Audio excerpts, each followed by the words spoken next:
Hello, good morning, જય શ્રી કૃષ્ણ બધાને, જય સ્વામિનારાયણ. આજે છે ગુરુવારની મોર્નિંગ. જો મોર્નિંગનો બ્રેકફાસ્ટ બનાવ્યો, લંચ બનાવ્યું, દેવમનું મારું પર્યંગનું. જો દેવમને છે ને આજે આ ટોટીલા રેપમાં લઈ જવું હતું. મેં કાલે દાબેલી બનાવી હતી ને, તો દાબેલીનો મસાલો એને અંદર નાખીને એવું ગમે એના માટે. જો આ સ્પ્રાઉટ બીન્સ છે, મારા માટે મેં ભરી લીધા છે. થેપલા પણ બનાવ્યા છે પર્યંગ માટે. આટલું અત્યારમાં બનાવી લીધું છે અને રેડી પણ થઈ ગઈ છું. હવે બ્રેકફાસ્ટ કરી તૈયાર થઈ અને ચાલો ઉપર ને બેટા. એને મારું સ્કૂલ અને તારું સ્કૂલ. દેવામ ચાલ તું એક શ્લોક બોલી દે. કેટલા દિવસથી નથી બોલે. બધાને હું કહું કે દેવામ રોજે બોલવાનો છે, પણ તું મને મળે નહીં. મોર્નિંગમાં બહુ બિઝી હોય આપણે કામ નહીં. હવે કયો બોલીશ આજે? તમે ચૂઝ કરો. તમે ચૂઝ કરો. હું ચૂઝ કરું? તને યાદ હોય કર ને બેટા. નથી યાદ. નથી યાદ? પેલું કપૂર ગૌરમ. કપૌરગૌરમ કરુણાવતારમ સંસાર સારમ ભુજગેન્દ્રહારમ સદા વસંતમ હૃદયારવિંદે ભવમ ભવાની સહિતમ નમામિ. Good boy. અત્યારે જો મોર્નિંગમાં ગઈકાલે સ્નો પડ્યો તો ફ્રીઝિંગ છે અને સન કેટલા સરસ બહાર આવી ગયા છે. સુરત દાદા બધા ઝાડની વચ્ચે છુપાઈને બહાર આવે છે હવે ને દેવમ. આજે અમે છે ને વોક કરીને જયા છીએ, હું ને દેવમ બંને. ચાલ થોડી વાર છે ને આજે વોક કરીએ. દેવમ નહીં ગમે અમે આવું બધું સ્નો હોય ને એટલે એને પ્લે કરતાં કરતાં જવું હોય. રસ્તામાં હોય ને ત્યાં પગ ઘસડતો જો. આજનું મારું લંચ છે સ્પ્રાઉટ બીન્સ, એની જોડે ચણાની દાળ નાખી થોડુંક ટેસ્ટી લાગે ને. અને હું જોડે લઈને આવી છું પણ રોટીલા રેટમાં દાબેલીનો મસાલો ભરીને. પણ એ થોડા લેટ ખાઈશ. અત્યારે પેલા 12:30 જેવું થઈ ગયું છે તો થોડી ભૂખ લાગી હતી. મોર્નિંગમાં અમે બ્રેકફાસ્ટ કર્યો તો એક જ થેપલું ખાધું હતું અને દૂધ પીધું હતું. હું થોડું ખાઈ લઉં પછી હું થોડી બિઝી છું એટલે. પણ આ સારું લાગે છે, ટેસ્ટી. આમાં મેં બીજું કાંઈ જ નથી નાખ્યું, ખાલી સ્પ્રાઉટ બીન્સ અને આમ ચણાની દાળ આપણી જે હોય ને એ જ મસ્ત લાગે છે, ટેસ્ટી. આમાં તમે લીંબુ નાખી શકો તો વધારે ટેસ્ટી લાગે. બીજું બધું ઘરે હોય ને તો નાખો એમાં ઓનિયન, ટામેટું, લીલા મરચાં કટિંગ કરીને મસ્ત ભેળ જેવું લાગે. પણ અહીંયા સવારમાં આવો ટાઈમ હતો નહીં અને મેં તો સ્પ્રાઉટ બીન્સ એમ જ ખાઉં હેલ્ધી એટલે. તો થોડી ચણા દાળ તો એ નાખીને આવી, કારણ કે સાવ મોડું ના ભાવે એટલે.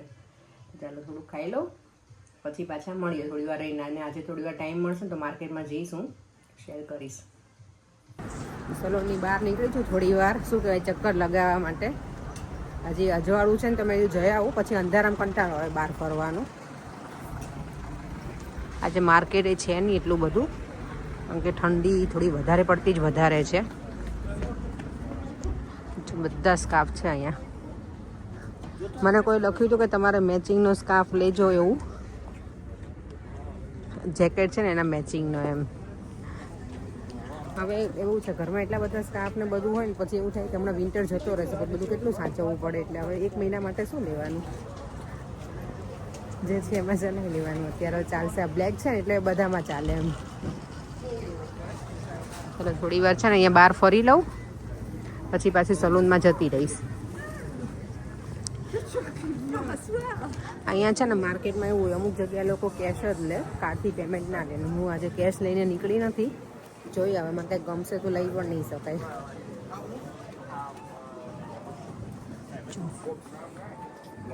ચલો ઘરે આવી ગઈ છું અને મારો દીકરો હોમવર્ક કરતો હતો આજે. નહીં દેવા એવરી ડે હમણાંથી તો હોમવર્ક કરે જ છે છોકરો.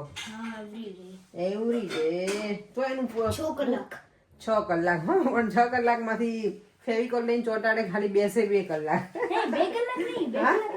તો એ 5 પેજ નથી પૂરા કરી શકતો. ધેટ મીન્સ 6 કલાકમાં 5 પેજ તો થઈ જ જાય.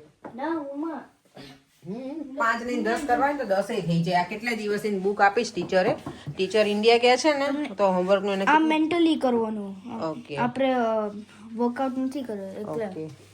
ચલો ને આજે મારે બનવાનું છે ભીંડાનું શાક. પણ ભીંડાનું શાક ફર્સ્ટ ટાઈમ એવર આવી રીતે બનાવીશ, આવું કટિંગ કરેલું.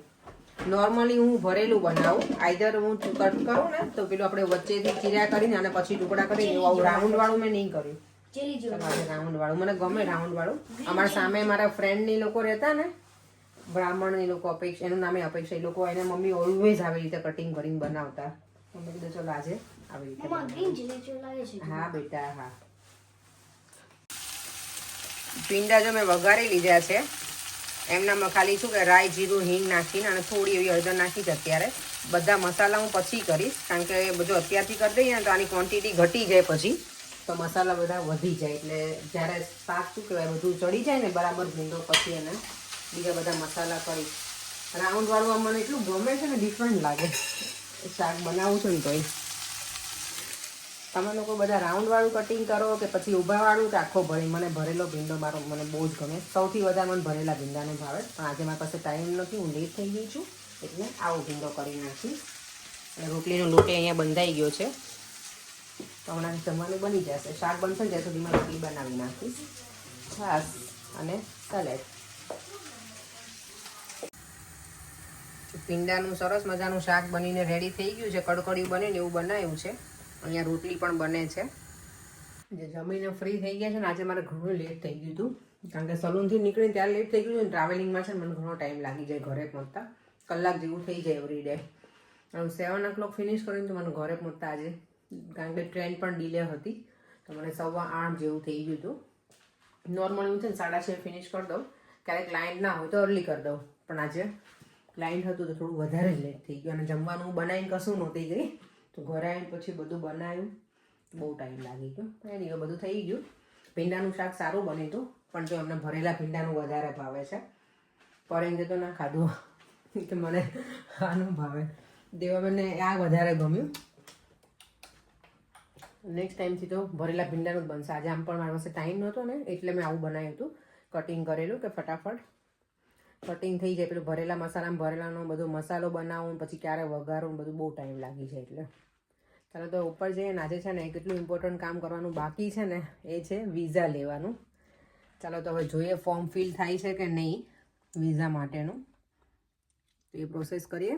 અને વિડીયોનો એન્ડ પણ અહીંયા જ કરી દઉં છું. ફરીથી મળીશું કાલે નવા વિડીયો સાથે. Bye bye. જય શ્રી કૃષ્ણ. અને બધાને એકાદશીના જય શ્રી કૃષ્ણ અને જય સ્વામિનારાયણ. આવતીકાલે એકાદશી છે, તો કાલે ફાસ્ટિંગ કરવાનું છે. એના માટે મેં સાબુદાણા ઓલરેડી પલાળી દીધા છે આવતીકાલે લંચ માટે. Okay bye. જય શ્રી કૃષ્ણ.